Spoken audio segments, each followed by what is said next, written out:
Hey guys, I'm Rich Woods from NeoWin. Today we're talking about the Microsoft Lumia 550. Now normally I start off with an unboxing video and in first impressions. I recorded it and I just never published it because there just wasn't anything there. You know, what do we really learn from unboxings? So I started doing something a while ago what I call second impressions. And that's where I've actually used it for a couple days, not long enough to write a review, but long enough so that I can actually say something about the device that's meaningful. Okay, so the Lumia 535 actually has a glance display, which is really impressive for a low-end device. We don't see that. I mean, we have it on the Lumia 640, which I have here, and the Lumia 640 is actually important to the equation here because the question that must be asked, if you're in the United States especially, you can get a Lumia 640 for $29. All right, now you could also go to a Microsoft store and get a 550 for $139. So it's quite a difference, and I'm pretty certain that it's impossible to make the case that the Lumia 550 is worth $110 more than a Lumia 640. But on the other hand, the Lumia 640 is an AT&T model. Now, it's fairly easy to get an AT&T model unlocked, especially if you're an AT&T customer or you have been an AT&T customer. Of course, if you're an AT&T customer, why do you need it unlocked? But I digress. All right. Also, in other places around the world where they actually sell unlocked models of the Lumia 640, the price is a little more normalized. Let's take a closer look at the Lumia 550. Now, the Lumia 550 obviously ships with Windows 10 Mobile. Now, that may be a plus side, that might be a downside for you. Personally, I was using the Lumia 950 as a daily driver for some time. I've switched back to the 930 just for Windows Phone 8.1. It's nice to at least have that option. Now, the internals, you've got a 1.1 gigahertz quad-core Snapdragon 210 processor. Okay, so that's important. You also got 1 gigabyte of RAM, and that's also important because Microsoft, all Windows phones that we've seen for well over a year now, have had 1 gigabyte of RAM. In fact, the last one we've seen that had 512 megabytes is the Lumia 530, which I've got right here. Also, that has a Snapdragon 200. Okay, so the Lumia 530 was really meant to be the replacement for the 530. It's sort of apologizing for the 530 because remember the 520, this was actually a quality device in its day, and then the 530 really wasn't a suitable replacement for it, so they did the 535. Now this is a Snapdragon 200 and 1 gigabyte of RAM. Okay, so what's the difference between a Snapdragon 200 and a Snapdragon 210? I'm glad you asked. All right, Snapdragon 200 is 4 cores of 1.2 gigahertz ARM Cortex-A7. Snapdragon 210 is 4 cores of 1.1 gigahertz ARM Cortex-A7. So in terms of regular CPU power, the Snapdragon 200 is actually a bit faster. Now the Snapdragon 210 has two advantages over the Snapdragon 200. It has a better GPU. It uses Adreno 304 instead of Adreno 302. Okay, so it has a better GPU, so it can push a little bit higher resolution of a screen. Notice the 535 is 540 by 960, and the 530 is 480p. Okay, so it does have the better GPU. It also supports LTE, which is a game changer in the low-end market.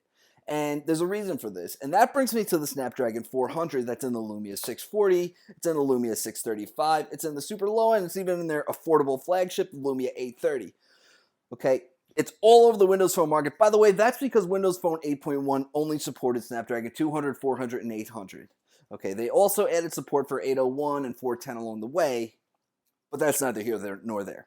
Okay, so the Snapdragon 400 is 1.2 gigahertz, 4 cores of 1.2 gigahertz ARM Cortex-A7. Exactly what the Snapdragon 200 is, right? Now, there's other models that are a little more powerful, but the one that Lumia has always used were 1.2 gigahertz quad-core ARM Cortex-A7. Now, the benefits of the Snapdragon 400 over the Snapdragon 200 were the better GPU.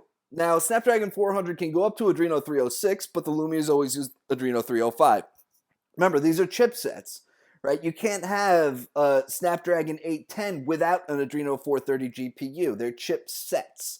Okay, Qualcomm has different models. The 1.2 gigahertz Snapdragon 400 comes with Adreno 305.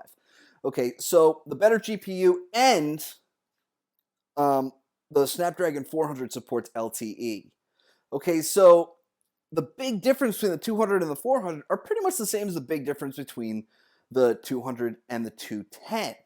Right, so that's why it kind of is a game changer. Now, the Snapdragon 410, which is in phones like the LG Lancet here, that's 4 cores of ARM Cortex A53, which makes the 400 series less like the 200 series and more like the 600 series. Okay, so people complain about the Lumia 650 being announced with the Snapdragon 212, and that's actually 1.3 gigahertz. It's the only difference between the 210 and the 212 is it's 1.3 gigahertz instead of 1.1, so it's actually a suitable replacement for a Snapdragon 400. I've noticed the lack of CPU power in using it. Now notice as you scroll down, you don't see those icons right away. Okay, this is a problem that we see in a lot of Windows phones. Right, I mean, you go to settings, notice how it takes a little while for everything to load. Okay, and this is kind of something you can expect from low-end phones. Right, it's normal.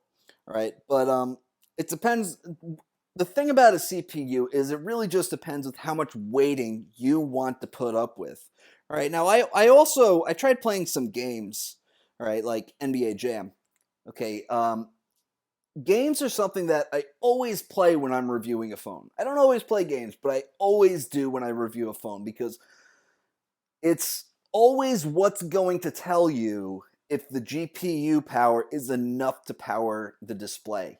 All right. And I have to do it because people may buy a phone based on my review.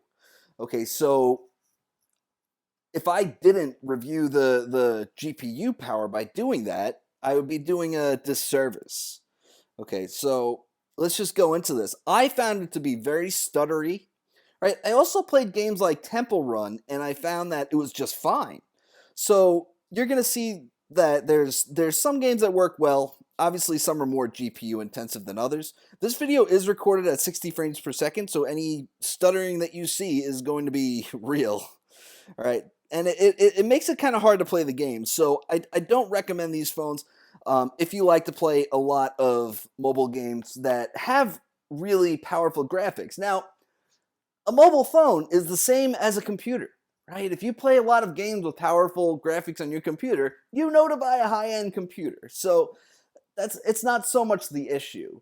There was a big issue last year with a lot of 1440p displays on phones that were powered by Snapdragon 808 or even 810, and they couldn't handle games being played on them. Now, that was an issue for high-end phones, right? Otherwise, the phone is in good shape. Obviously, there's no continuum, there's no Windows Hello, right? So, Office is free. Obviously, you can use Office.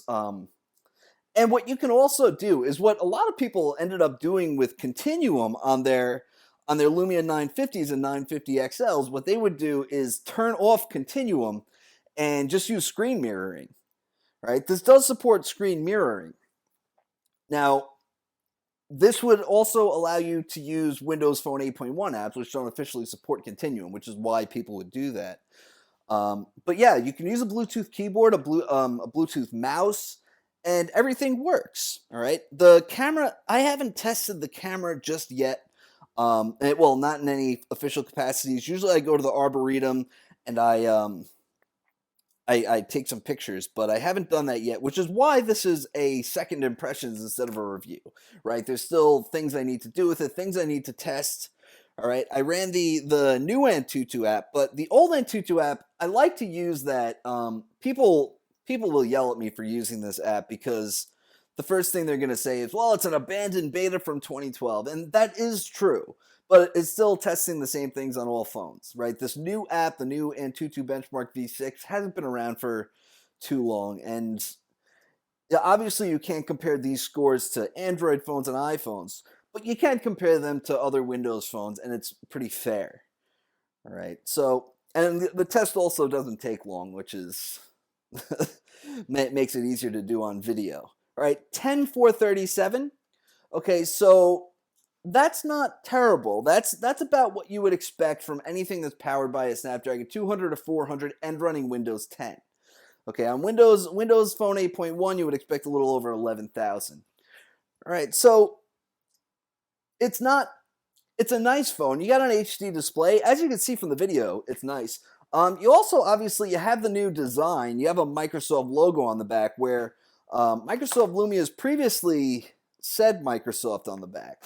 Now, this is obviously something that we saw as well from the 950 and the 950 XL. However, the 950 and the 950 XL had a metallic Microsoft logo where this is just kind of silver painted on.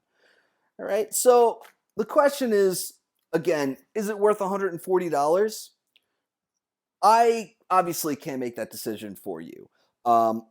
Eventually, it comes down in price. They always do, and that's why you can get a Lumia 640 right now for $29 in the United States. The unlocked phones don't come down as fast, right? And this is not carried by any carriers in the United States.